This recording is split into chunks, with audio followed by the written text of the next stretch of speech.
Hello everyone, it's SpawnPoint and welcome back to another video. So over the last couple of weeks I've been uploading loads of footage for both the PlayStation 5 and the Xbox Series X, and a lot of you keep asking the same question: which is better, or which one do I prefer? So that's what I'm going to do today. Now this doesn't mean one is better than the other, it's not a console war, this is just which one that I prefer overall, or which one I would keep if I needed to sell the other. So hopefully if you're not sure which one to get, this might be of interest to you. Okay, so first up, the look and the design of the two consoles. After all, it's probably going to be sat under your TV or it's going to be on your desk, so you might be interested in what it actually looks like. So the Xbox is a small black box. It's pretty minimal looking, to be honest. It's not offensive and it will fit almost anywhere in your house. I mean, you could lay it down, you could stand it up. Either way, it just looks like a small speaker or a small sub. So here I've got it on my shelf. And I guess if you walked into my room, if you weren't into gaming, you would have no idea what this box was. It's quite inoffensive. It means that I can have a console on display, on show on my shelving, without it looking like a console. And even in standby mode, there are no lights on it at all. It's literally just a black box. And I do really like the look of this. And then there's the PS5, which, let's be honest, is not minimal and it's not small. It does look next gen, so if you want a console that looks futuristic and it looks next gen, then this is great. But there's no hiding this away on a shelf or under your TV unit without people noticing it.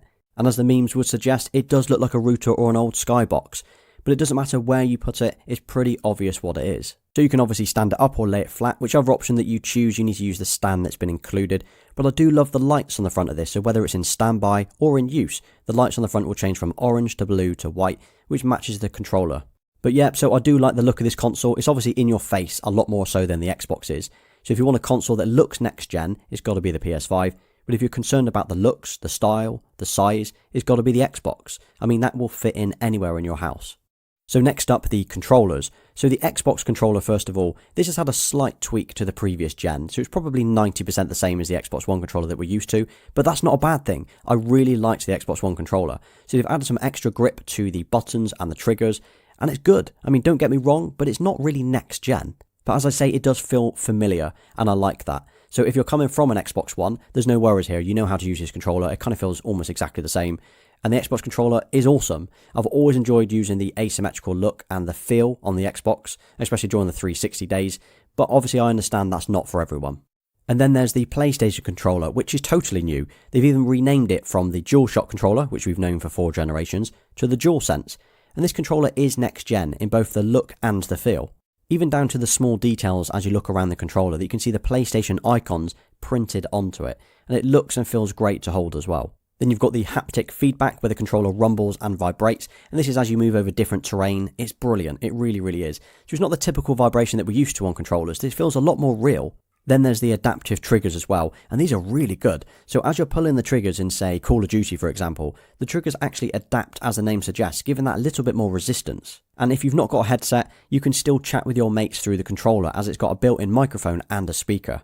And unlike the Xbox controller, where you'll either need to purchase a plug and charge kit or use some AA batteries, the PlayStation controller has got a built-in battery, so you just need to use the cable that's supplied and you can charge your controller each night. So you now know what the consoles look like and how the controllers feel. Next is what they look like once they've been turned on. What's the UI, the home screen and the menus and so on. So I guess the same as your mobile, the mobile that you're using right now, you've probably chosen the phone based on the operating system as well as what the physical look of the handset is. So looking at the PS5, they've changed the way that it looks. So as you load it up, the first thing you're greeted with is the new login screen. It looks a lot fresher than it did on the PS4, but this has been a long overdue refresh. I think it looks clean, it looks simple, and it's really quick to load. I really like this. One thing that they have removed though since the PS4 is the folders option, and that's where I would usually group certain games into certain folders. Instead, we're kind of back to a list of games on a home screen. But yeah, overall I really like the look of this. The menus are nice too, although one issue that I found here is everything that you do compared to the PS4 takes about 3 extra clicks, like putting it into rest mode for example, or leaving a party. So hopefully they will fix this with a simple update in the future, but yeah, it's definitely taken a few extra clicks to complete a simple task. And onto the Xbox, which kind of looks similar to the last gen UI, the Xbox One. Now again, I'm not sure if this is a good or a bad thing. I mean, I liked the old dashboard anyway, so it worked, it looked great, it's familiar, and it's kind of what you're used to. So if you're wanting a new fresh look, something totally different, you won't get that with the new Xbox Series X or the S. But what does anyone else think? Should they have redeveloped or redesigned the interface? Or is the classic, if it ain't broke, why fix it? But one thing that I do like about the dashboard is the ability to change the colours and the style, so you can actually personalise it to your own taste. Now I do like that, that's something that the PlayStation doesn't do, and also on the PlayStation they have removed the option for backgrounds or themes, so I always have the same theme across all of my devices, so it's a shame that they've removed that on the PS5. Moving on to the games, which let's face it, that's the number one reason that you are looking to get a new console. So this is a personal preference really, because most of the games are cross-platform, so take Call of Duty or Need for Speed or Fortnite or GTA 5 and so on. So most of the big multiplayer games, well they are already on both consoles. Other than the odd time-locked exclusive, like on Call of Duty for example, you can really play any game on both consoles. However, there are some brilliant exclusives on both consoles which you can't play on the other. So on the Xbox we've got games like Forza, Halo, Gears 5, Sea of Thieves and Ori and the Will of the Wisps, so fantastic games you can only play on the Xbox. Then on the PlayStation we've got Spider-Man, The Last of Us, Uncharted, Ghost of Tsushima and God of War, so again really good games. So if you're only interested in playing Forza or God of War for example, well your choice is kind of already made, but they are all awesome games. I guess it just comes down to which games you would rather play or which exclusives that you prefer. But I like both, which is why I have both, so I couldn't miss out on Spider-Man for example, I absolutely love that game. But I also really like Forza, I think that's the best car racing game that's currently out. So again, I need both consoles just to play both of those games. And then there's Game Pass and PlayStation Now, and these are both a monthly subscription that allows you to unlock hundreds and hundreds of games that you can kind of play for free.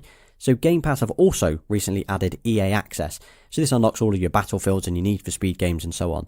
But in my opinion, Game Pass is a clear winner, it really is. And the fact that all Xbox exclusives are automatically added to Game Pass on the day that they are released is incredible. So for example, when Halo comes out next year, if you're already paying for Game Pass, well you get to play Halo on the launch day for free. And that means instead of going out and spending $50 or $60 on the game, if you're paying your $10 or $15 a month subscription, you get it for free. So that means Game Pass will cost you about $150 a year roughly, and that's the equivalent of what, 2 or 3 games, and you've already paid for Game Pass. And then you've got PlayStation Now, and by comparison it just isn't as good, it really isn't. And the fact that Game Pass now has EA access as well really is incredible, it sets them apart. So on PlayStation Now, sure you've got more games, you've got hundreds and hundreds of more games, you've got PlayStation 2 games on there and so on, but it's more of a quantity over quality. But overall, Game Pass definitely has it. It's definitely the better option. I pay for Game Pass, but I don't pay for PlayStation Now after the free trials that I've done. Now they both have mobile apps and they both look great, honestly they do. So you can use these apps to view the game store where you can buy and you can download available games straight to your console, so that's awesome. You can also chat with your friends, you can view notifications and so on, so they really are both as good as each other. One thing that the PlayStation app has removed recently, which I really liked, was the What's New feed. And this allowed you to view recent trophies and activities that your friends have been doing online, and I liked seeing that, so it's a shame that they've kind of removed the social aspect of the app. So I was going to do a power and performance comparison of the two consoles, but to be honest, it's been done 1,000 times already. They both look incredible. If you played the same game on both consoles, you would be happy with the results.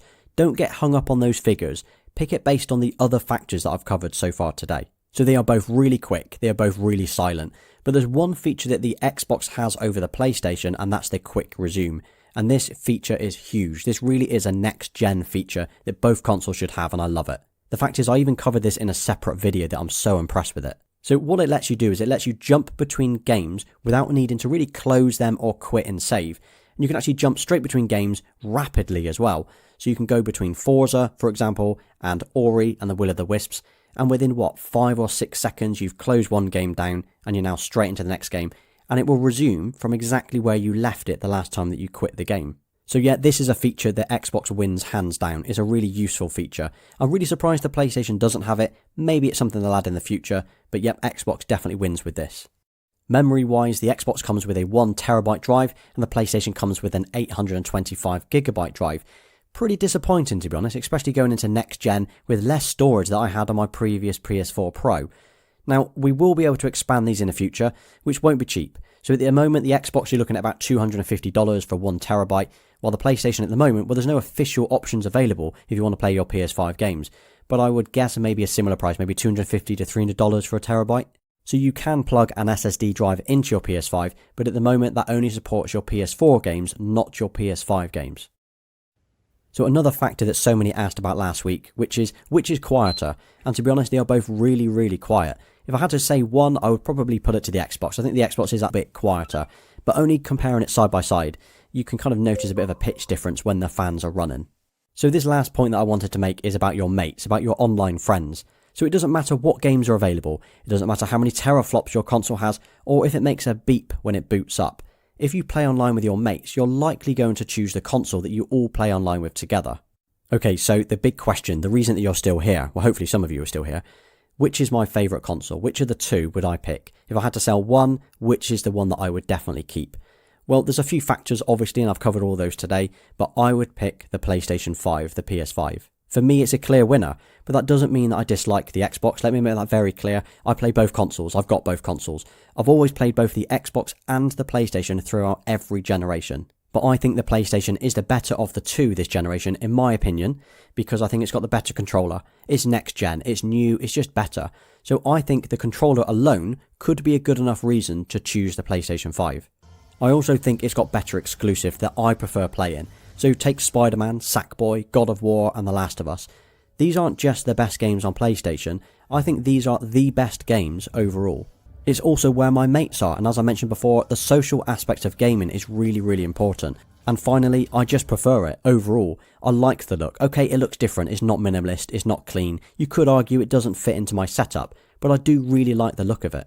So yeah, if I was to keep just the one of the two consoles, or you ask me which one would I recommend getting, I would say the PlayStation 5.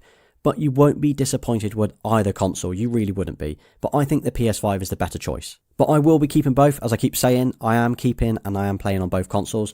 But what do you think? Which have you gone for, or which do you think is the clear winner in your eyes, and why? Well, you just made it to the end of another video, so thank you, you know that I appreciate it. If you don't mind dropping a like on this video, whether you're a PlayStation or an Xbox fan, dropping a like on this video will really help me out. And if you drop a PS5 versus Xbox in the comments, I will also give you a thumbs up as well, because I know that you're still here at the end. Well, I hope this video was interesting to you. Please don't forget to subscribe to the channel, and you can also follow me on Instagram and Twitter. Until next time.